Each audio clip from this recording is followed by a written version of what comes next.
Shalom Aleichem les Koulam, on se retrouve avec Ray Uriel pour nos conseils de Rabbeinu sur la tfila, sur l'arme de prière, l'arme du Mashiach. Donc, d'ailleurs, le Rabbeinu le dit dans sa Torah 2, que l'arme du Mashiach, ça sera justement la prière. Et il compare sa prière à une épée à double tranchant et qui nous permettront justement, qui permettra à l'humanité et surtout au Mashiach qui va nous enseigner ce que c'est être véritablement le Baal Tfila, le maître de la prière. Vas-y, mon frérot, en attendant, nous, on est des élèves, on apprend, on écoute. Merci. Salam aleichem, et qu'on puisse accomplir ses conseils, Be'ezrat Hashem, Amen. et tous les conseils, n'importe quel conseil, mais tous les conseils de la Tfila, finalement, il y en a beaucoup, vraiment, je crois qu'il y en a plus d'une 90 conseils, chacun différent. Ils forment, après, c'est comme un puzzle qu'il faut pièce par pièce raccrocher pour arriver vraiment à comprendre c'est quoi la dimension de la prière, etc.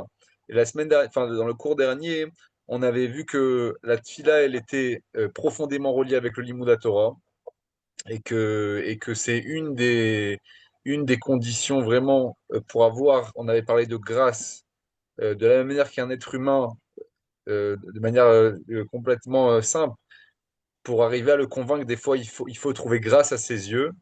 Et bah, finalement, Hachem, il a créé ce même concept avec lui-même.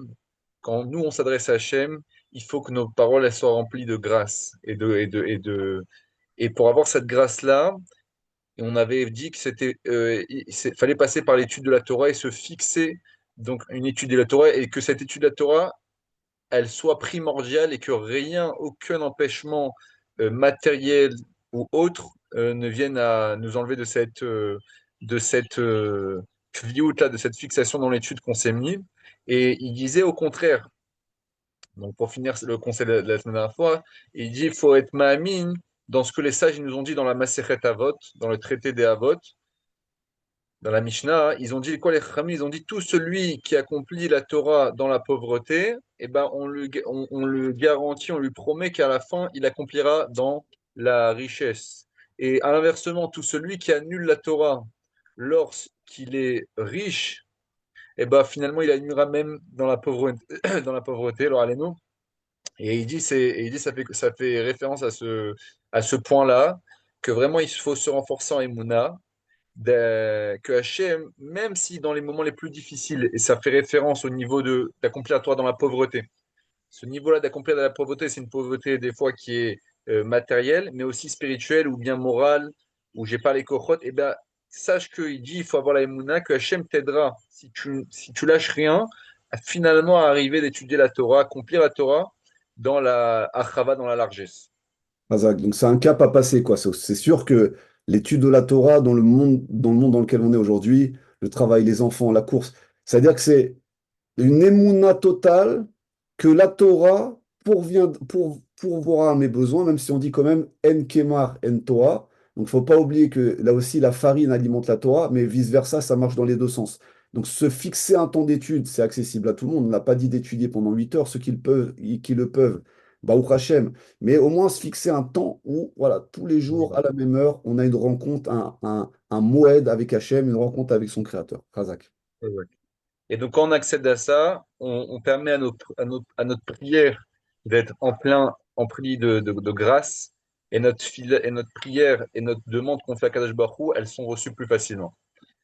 Ikar Klezeino shel Ish Israël. Et là, il nous dit que l'arme essentielle du Yehudi, du Israël, Aïnou Ikar Haïtza Batabol Enasem Mitzarot Besurin. Et donc, finalement, le conseil principal et la ruse principale que tu peux donner à quelqu'un, à un juif, pour se sauver de toutes ces épreuves et de toutes ces souffrances, aura qualité tefila ou bakasha bemet la bar. Il dit l'essentiel, tu peux donner tous les conseils du monde. Il dit, mais sache que pour un Yehudi, eh ben, le conseil le plus fort que tu pourras toujours lui donner, c'est quoi?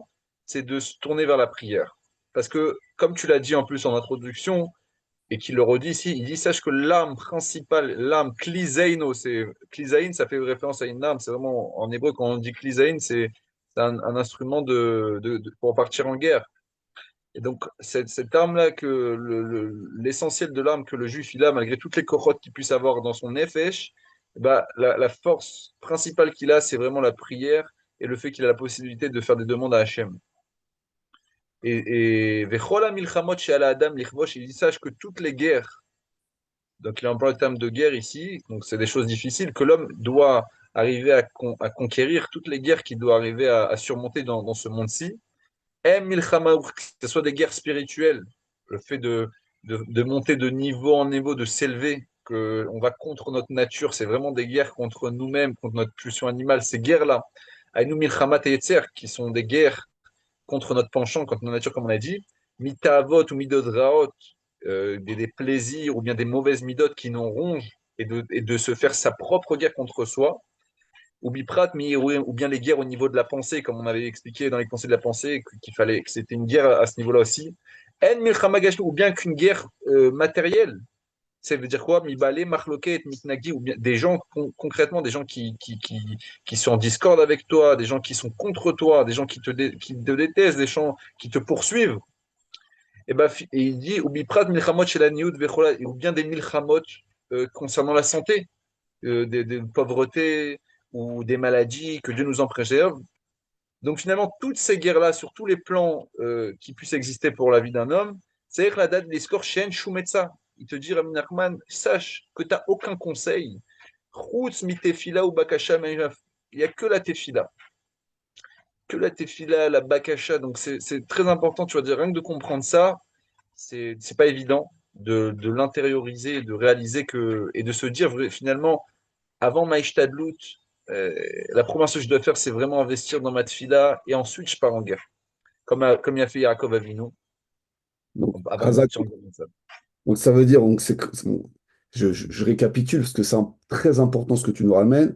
Avant chaque chose, je dois prendre le temps de parler à mon créateur, sachant que c'est lui qui me donne tout, qui me donne même le programme du jour, les épreuves du jour, les épreuves du mois.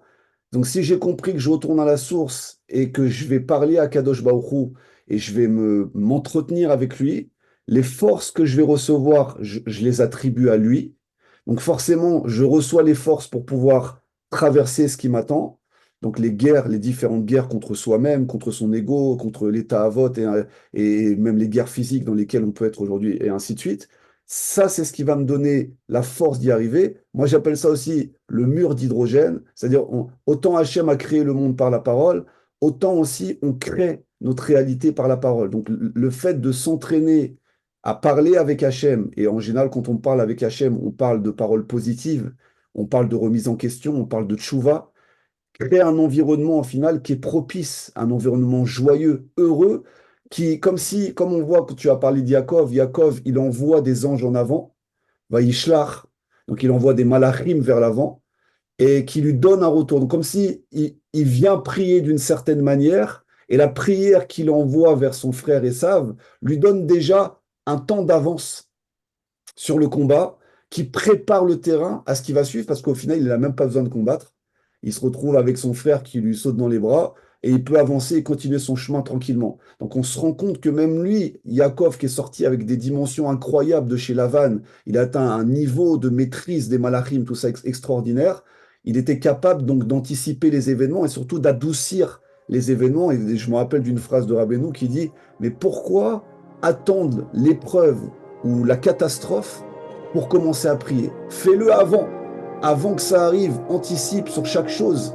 Et déjà, tu vas prévenir peut-être les mauvais décrets ou autre chose qui aurait pu t'arriver.